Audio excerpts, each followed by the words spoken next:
Materi yang kami gunakan pertama, di dalam web itu menayangkan atau menjelaskan bagaimana mengajak orang untuk khususnya untuk mengikuti paham-paham jihad yang radikal dalam rangka untuk melaksanakan kegiatannya, dalam rangka untuk kegiatan teroris.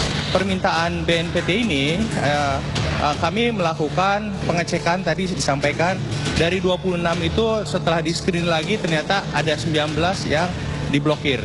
Jelas-jelas itu bagian daripada radikalisme, otomatis bisa diblokir. Tapi kalau tidak, ya harus diperiksa betul.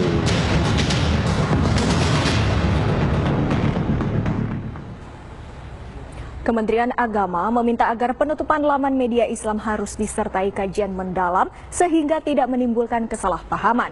Menteri Agama Lukman Hakim Saifuddin juga berharap agar pemblokiran sejumlah laman media Islam tersebut tidak akan menutup kebebasan berekspresi masyarakat.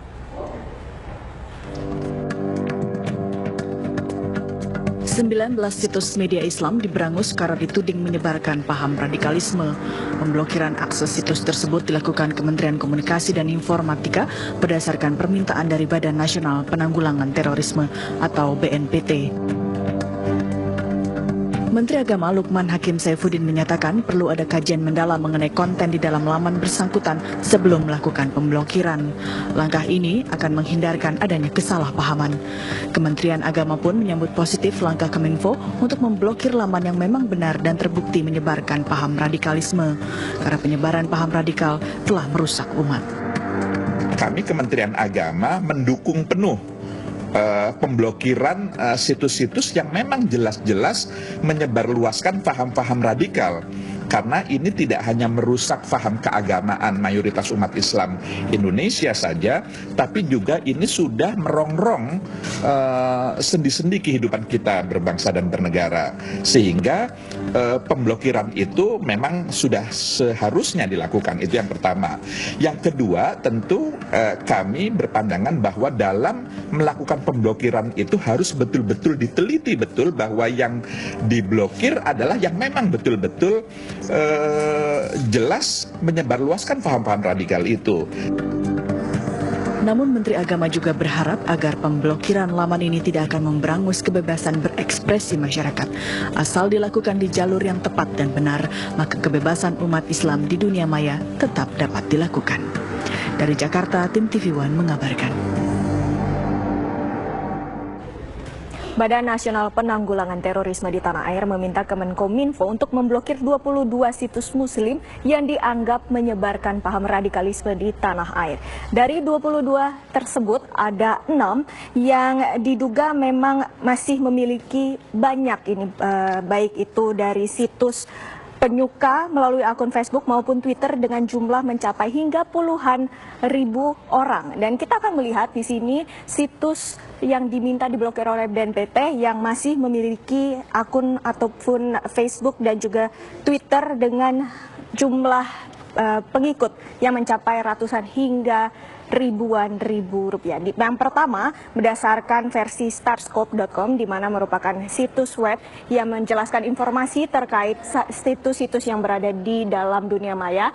www.dakwatuna.com memiliki asumsi kunjungan harian versi starscope.com dengan rata-rata pengunjung per hari 12.977, klik halaman per hari 35,25, dengan fanpage ataupun penyuka dari akun Facebook sebesar 1.186.239 likes, dan Twitter memiliki 123.583 follower. Untuk yang kedua, di sini ada www.hidayatullah.com dengan asumsi kunjungan harian rata-rata pengunjung per hari ada 5.085, dan untuk klik halaman per hari ada 17.019.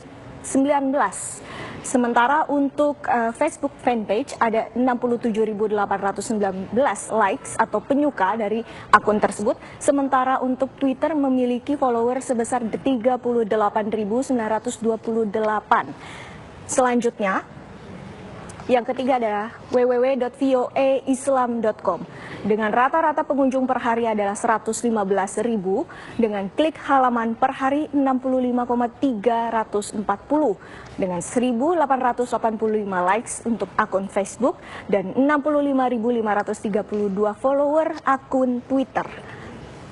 Selanjutnya, ada www.arrahman.com dengan rata-rata pengunjung per hari 5.173, dengan klik halaman per hari 16.548, sementara memiliki Facebook fanpage sebesar 5.903 likes dengan 2.730 follower akun Twitter. Selanjutnya, www.eramuslim.com memiliki rata-rata pengunjung per hari 21.021, dengan klik halaman per hari 60.961, Facebook fanpage memiliki 938 likes, dengan follower Twitter 46.881. Dan itu adalah keenam, di mana setelah Era Muslim ada gemaislam.com. www.gemaislam.com ini memiliki rata-rata pengunjung 292 dan klik halaman per hari 1.460. Facebook fanpage yang menyukai akun ini adalah 4.148 dengan 207 follower untuk akun Twitter. Ya, sementara pendapat beragam dikemukakan masyarakat menanggapi penutupan laman media Islam yang dianggap radikal. Sebagian masyarakat setuju, namun tak sedikit pula yang menentang pemblokiran tersebut. Menurut saya, kalau misalkan emang udah ada tanda-tanda menuju ke ISIS, sebaiknya memang harus diblokir kali ya, supaya banyak masa yang nggak baca situs itu, supaya nggak ada yang ke doktrin gitu.